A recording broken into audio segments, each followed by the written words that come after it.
اعوذ باللہ من الشیطان الرجیم، بسم اللہ الرحمن الرحیم۔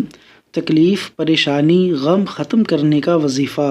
رسول اللہ صلی اللہ علیہ وسلم رنج و غم کے وقت یہ کہا کرتے تھے: لا الہ الا اللہ العظیم الحلیم، لا الہ الا اللہ رب العرش العظیم، لا الہ الا اللہ رب السماوات ورب الارض ورب العرش الکریم۔ ترجمہ: عظیم و حلیم اللہ کے سوا کوئی معبود نہیں، عرش عظیم کے رب کے سوا کوئی معبود نہیں، آسمان و زمین اور عرش کریم کے رب کے سوا کوئی معبود نہیں۔